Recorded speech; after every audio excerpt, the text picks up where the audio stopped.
Hi, Lydia. I'm going to make you the presenter now. Looking forward to speaking to the cable queen. Great trader, mentor, teacher, Lydia Idem Finkley. Welcome back to F.A.C.E. Hey, thanks for having me. Great to have you back, Lydia. And I think about you with what's happening in the UK and so forth. And where I'd like to get started is, nobody knows, but the BOE and Carney, they put out a report of different scenarios depending upon the outcome of Brexit, and his most bearish scenario would be, disorderly, could take the pound to parity with the dollar. What do you have any kind of inclination or belief how this is going to play out, Lydia? I mean, this is history in the making in the next, 10, 15 trading days? It sure is. It is. Honestly, so when we were trading above 130 not too long ago, I started to feel like the market was overpricing a deal. I think that ultimately there will be a deal. I think there will be a deal. I just don't think it's going to be as good. However it is shaped or fashioned or formed, it's not going to be as good as a deal as the market had been pricing it to be, and that's why we're seeing this sharp fall in the pound across the board. I think the fact that there was a deal made the market a bit over exuberant, and we saw pound rally, particularly in the past two months.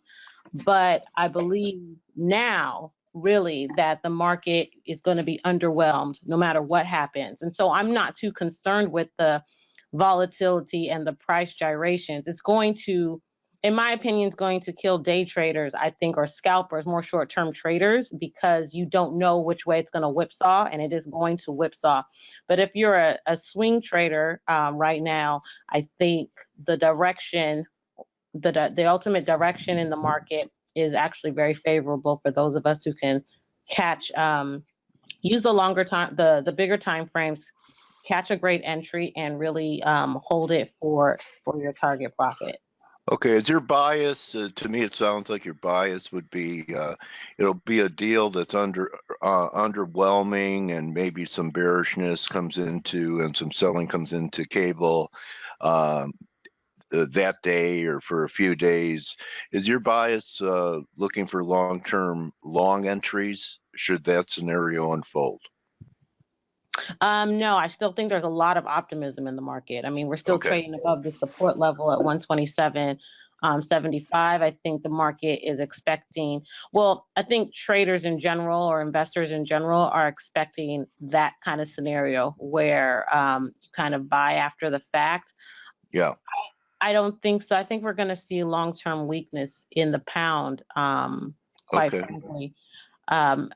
Particularly as we head into some of these deadlines. I think there's talk now of extending the deadline. There's also talk of the prime minister resigning, and she's pushing against that. She's not going to resign. I don't think she's going to resign. But deadlines are starting to sound like red lines. Have you noticed all these lines are, they're made with invisible ink, aren't they? Right. No kidding. Since 2016, the target has constantly been moving. So I think like this whole drive into 145 was this idea that a deal was going to be very good for the pound, good for the UK. And I think over what we've seen is that every deal has come out or come into negotiations or has gone to Parliament has always been there's always been something that's made it not good enough. And so it's just been my belief after we got this correction to 133, really in the past couple of weeks, maybe in the past month, I've just been really discerning that nothing is going to be a good deal. This whole situation is just not, it's not really going to be a great thing for Britain. And there's a few scattered reports that come out that the GDP, the UK GDP is going to take a hit by 3%. And I mean, there's all kind of projections out there.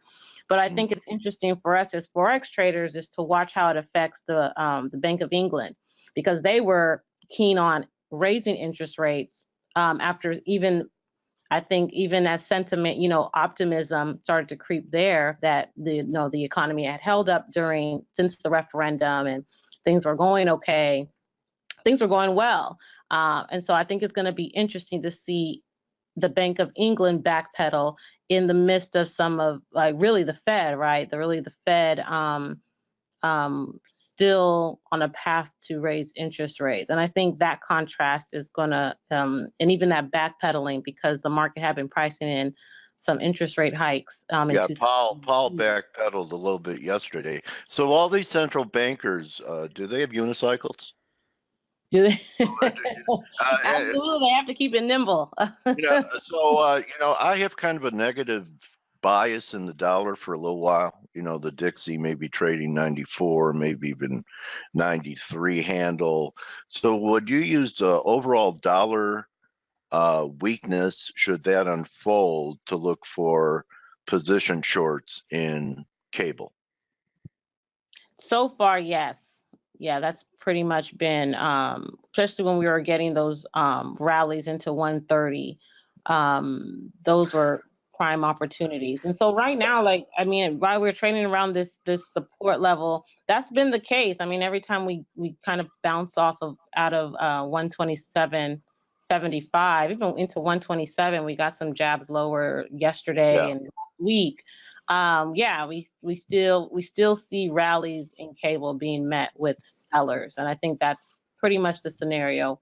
It's not been really pound strength so much as it's been dollar weakness, and we're seeing sellers step in versus the pound and versus the euro too.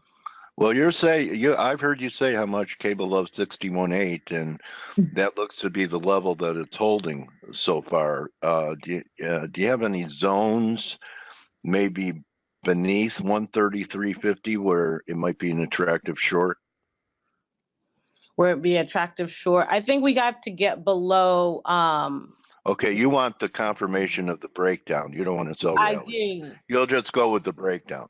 All right. I mean, if you want to go below a zone, you want a confirmation of this break. Otherwise, I prefer I prefer rallies, really. So it's been this was the drive last week where we had the announcement. Well, not last week, maybe it was 2 weeks already. Yeah, 2 weeks now, where we had the announcements from the prime minister, and a couple people had resigned after that. And so we had this drive lower, and all of this consolidation the past week has really been just a fib. It's been a consolidation into these fib levels. And so I've been adding really at these levels. So at these highs, I've been adding. So I think yesterday's 2 days ago, Monday's drive into 28.60, I was actually positioned to go short closer into 21.29, which was the 50% fib, because we had this spike the week before,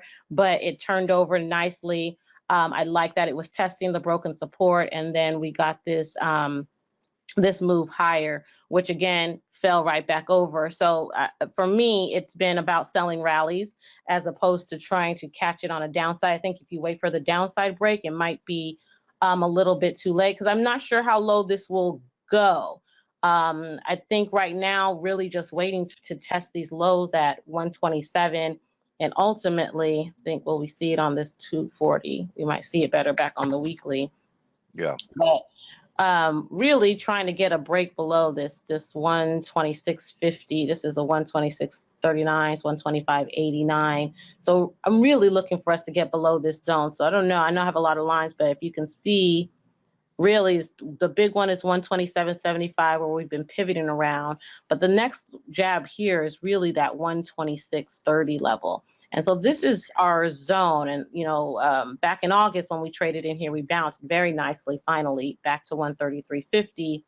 And so this is where we're contending. We still have a lot of bids in here, I think, because like you said, Dale, on dollar, the anticipation of dollar weakness, the anticipation that there will be a pause from the Fed after in a couple weeks after the December meeting. So I think that's what we're seeing here. So this is just our support zone. It looks like if it gives away, Lydia, the high at 144, the recent lows 27, call it 17, that on it measured 1700 handles lower under 127 gives you 110. 110 in cable? Yeah. You know, I can't. If you have a quality from the high in April to the low last summer, and then the best the rally did was 3.5. So you subtract the wave down, the first wave down from 33.5, 116.50. Just an eyeball look. If we have a similar decline to what we had last spring in 2018 into the fall from 133.5. I will say between you and I that I do think we're going to revisit the 2017 lows. That's what I do. Well, other people are listening. If this was supposed to be classified, me and you. Okay, no, hey, everyone else, mute us till we can exchange our secret ideas together. All right. So we kind of have this break. So we broke 160, the 61.8. So that's a signal for a reversal, but we got to contend with all this support, and so that's why we're going to see this bouncing around. But to me, a reversal is underway. It's underway, and so it's just a matter of for my trading style, it's a matter of catching the fib moves, and because I believe that pound versus the dollar is a carry, I think a lot of people can just hold this thing. You can just hold and be patient with it. Really, but you can only do that when you get a great entry, and you can only get a great entry if you're selling rallies versus trying to find a confirmation on a break. Because if you thought this looked like a confirmation on a break, you got railroaded. Yeah. Yeah. Mr. Market's very mean because he always tries to shake out as many people as possible before the move they're looking for happens, then most likely without them. Oh, yes. Exactly. What a mean guy, huh? Yeah. Okay, so why don't we take a look at some of the crosses? I'll be very interested to see where cable is at when this Dixie correction is over. It may end up being the preferred short. So, okay, EG kind of trying to make some hay out of the problems in the UK comparatively. So, maybe we're going to have a continuation move, especially if we get over that 89 level, huh? Yeah, I think so. And this one I did get shaken out of, because when we dropped to 88.50, and it's the support level. It's a big time support level we've held in the past, and before a break, but I didn't take into account the fibs on that drive, and this was the same drive that we saw in the pound dollar, in the euro pound here to the upside. But this was just a fib move. It's a nice little fib move, and I do think this one goes higher. I anticipate that we're going to revisit 90.50, which is really the top of the range as we get back here. This is really, the top of the range is 90 here. I think we can go into 90.50 and really see what if pound weakness takes out the high in August at 91. That's really where I'm anticipating this one. Probably a couple of buy stops up there. Oh yeah, for sure. Yeah. Position shorts, probably throwing the towel there. On the euro, yeah, exactly. Oh, for sure. And we take out these stops, we can get a quick move, back to the 2017 high. So especially as this consolidation finally breaks loose. Between you and I concur, Professor. All right, so Guppy, because I know that you're kind of a negative view on U.S. dollar yen. So I'm surprised. I think you're probably bearish this thing, huh? Yeah, I am. So just looking at this weekly, this hold at 140, which was the 50% of the rally, the fact that we haven't been able to break above 150, stayed below it quite nicely. For me, as a trader of the FIBs, we're going to get another move that sees us below 140. So the longer we stay below here, I mean, to me, this is just a waiting for this to move quite lower. I think we can move here. So we zoom in, and really after this, this is the Brexit announcement or deal announcement. These spikes higher and have just really been fib moves. So again, people are you're just trying, like you said, especially this time of year, Mr. Market, trying to shake folks out, and really just be consistent to the lows. We should get new lows here. You got to, this time of year, that's a great point, Lydia. You really have to let your trades breathe. Yeah. Or you're going to be, picked off, right the market, wrong the trade, wrong the trade over and over again. Yeah. So this is, so, or use less leverage when use wider stops. So, okay, I'd be interested in pound commodity currency view with what's been happening. Go ahead. So my favorite one has been the pound CAD, to be honest. So this is the one I have been trading over the Aussie and the Kiwi lately, even though there's been some great moves, particularly in the Kiwi. But this one has been my favorite, mostly because it's a range bound with a bias to the downside because of the pound.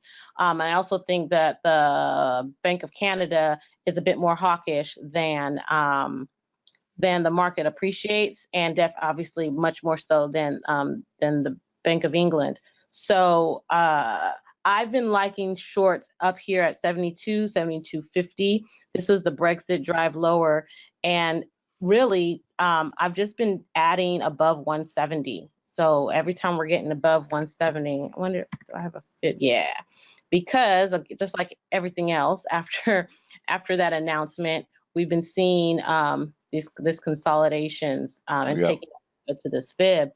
And it's been, folks will say that it's range bound. I just think that there is a consolidation period, and we basically everyone's just kind of waiting to see what deal comes next for the pound. So this, if you're a short term, I don't know. It works for short-term traders. I think there's some well-defined ranges within on these shorter time frames. I think there's some nice ranges on a couple of these pairs.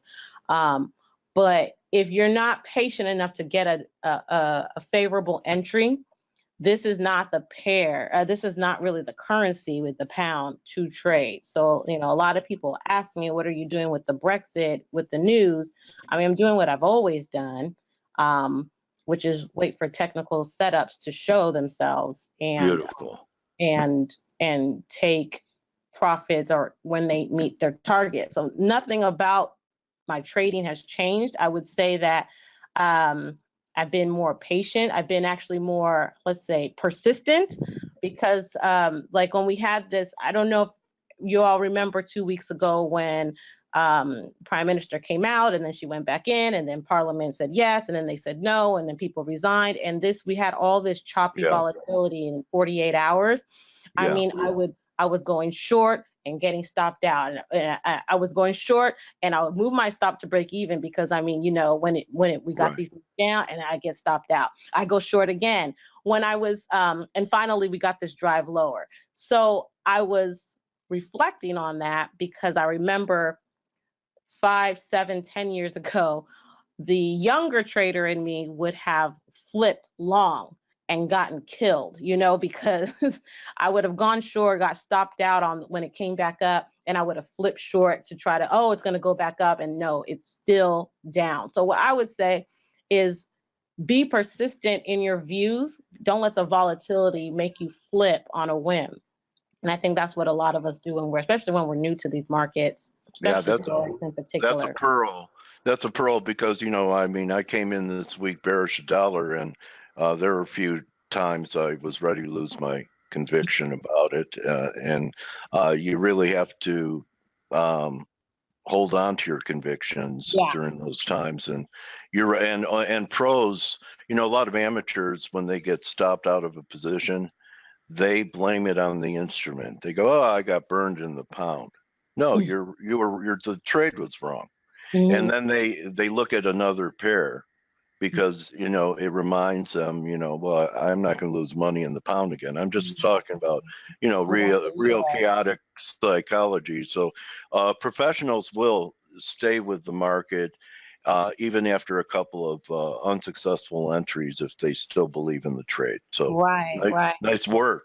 Yeah, I also want to say that I remember, and I think last time we talked was before the October sell-off in equities. And I know that you also are an RIA, and you were being patient, and it was lonely for people to be patient, saying there'll be a time where there'll be stocks will be offered for sale, where I could put cash back to work. So that was a great call, Lydia. Have you put your cash back to work, or are you you're still cautious here? I'm still cautious. Okay. Yeah, I think that as long as we're below this 72, okay, we've popped back up today. Yeah, but I was cautious as we were still below. I get better on the daily, but as we were still below 72.20, especially last week. I was really surprised at the weakness last week. So still cautious, but yeah, I honestly I think that this is a buy the dip scenario, and I think you have to be cautiously doing so.